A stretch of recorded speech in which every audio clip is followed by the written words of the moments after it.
तो अगर आप ऐसे इंसान हैं जो किताबें पढ़ना शुरू करना चाहते हैं लेकिन आपको समझ में नहीं आ रहा कि कहाँ से शुरू करें, क्योंकि सारी किताबें जो है आपको बोरिंग लगती है और मोटी-मोटी लगती है ना, तो आज मैं आपके लिए लाया हूँ छोटी-छोटी किताबें जो आपको बोर भी नहीं करेगी और अच्छी भी लगेगी, और इससे आपकी आदत भी धीरे-धीरे बिल्ड हो जाएगी, मतलब आदत भी धीरे-धीरे बन जाएगी, ठीक है? तो पहला तो मैं आपको ये बोलूँगा कि आप कहानियों से शुरू करना, अगर आप शुरू कर रहे हैं, और छोटी कहानियों से, ठीक है?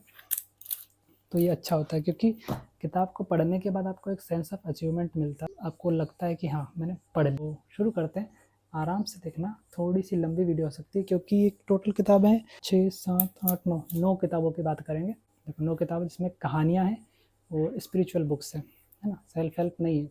सेल्फ हेल्प से शुरुआत नहीं करनी चाहिए मेरे हिसाब से, अगर आपको रीडर बनना है तो। उससे आपकी आदत डेवलप हो ये मैं नहीं बोल सकता, है ना, सेल्फ हेल्प बुक से शुरू करो तो मेरी पहली राय तो यही रहेगी आप सबके लिए कि अगर आप शुरू करना चाहते हैं तो अच्छी कहानी शुरू करो, ठीक है? कहानियों से शुरू करना ज़रूरी है ताकि आप किताबों को पढ़ने का आनंद लेना सीख सको, तब तो आप आगे बढ़ोगे ना, वरना पहली ही किताब आप ज्ञान की पढ़ लोगे या फिर बोरिंग सी किताब पढ़ लोगे तो आपको अगली किताब पढ़ने का मन नहीं होगा। तो इसलिए मैं आपके लिए लाया हूँ, पहले तो कहानियाँ बताऊँगा, उसके बाद आपको बताऊँगा स्पिरिचुअल किताबें जो छोटी-छोटी है, जो आपके लिए काफ़ी काम की है। तो हम शुरू करते हैं। पहली किताब है धर्मवीर भारती जी की, सूरज का 7वां घोड़ा। देख लो कितनी पतली है यार, 70-80 पेजेस की है। सबसे पहली किताब ये मैंने इसलिए रखी है क्योंकि एक तो ये किताब पहले से ही छोटी है, और इस किताब की खास बात यह है कि ये 7 कहानियों में बटी हुई है।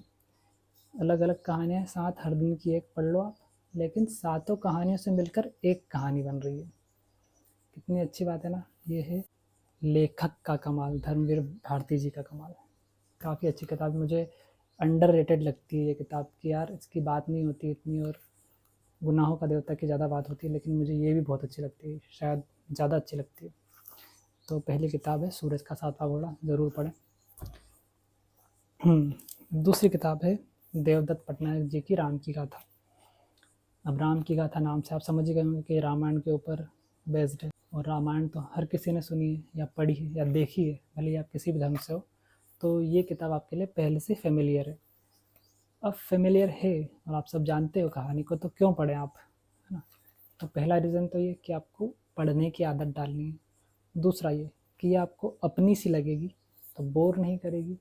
और तीसरा रीज़न ये कि इसमें कुछ ऐसी बातें भी हैं जो आपने रामायण में ना देखी है, ना पढ़ी है, ना सुनी होगी, ठीक है?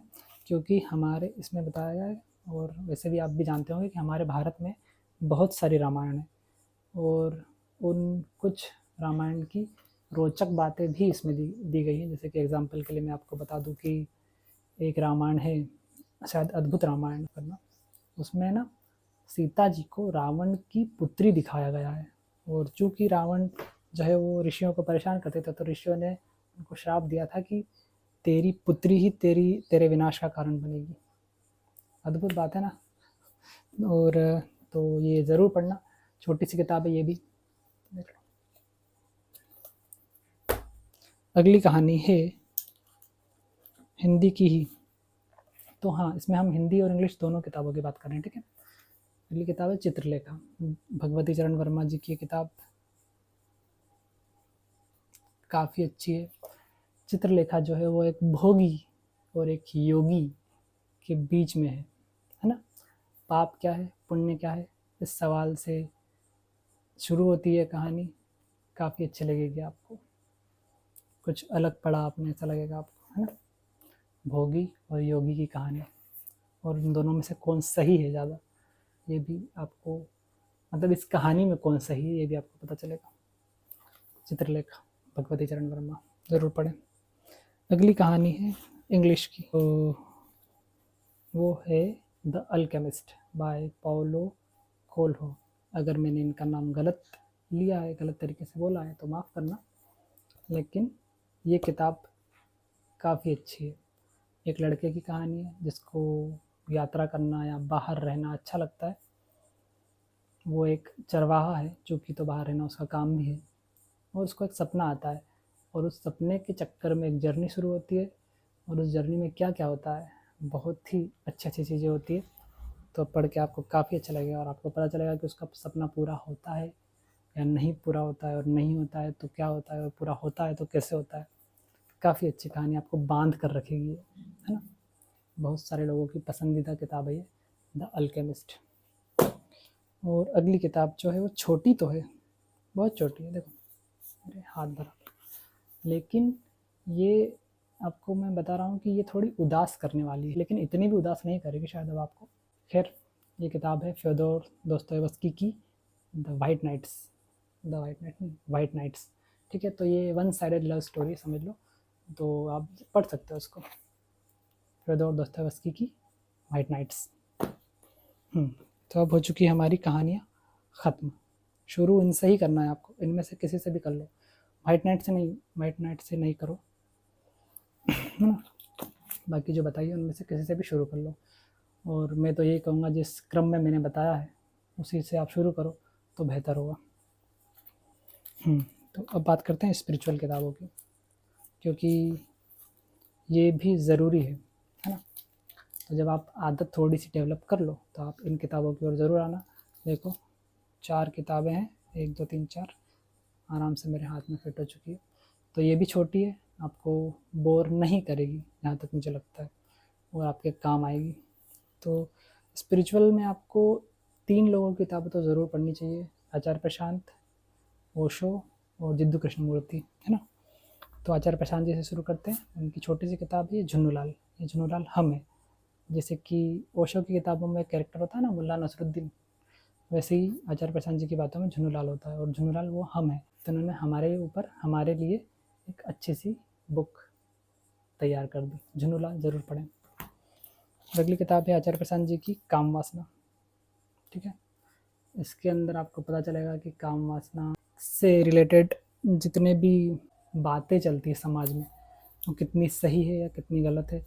हम जो काम वासना से जूझते रहते हैं कि क्या ये वाकई में पाप है भी या नहीं।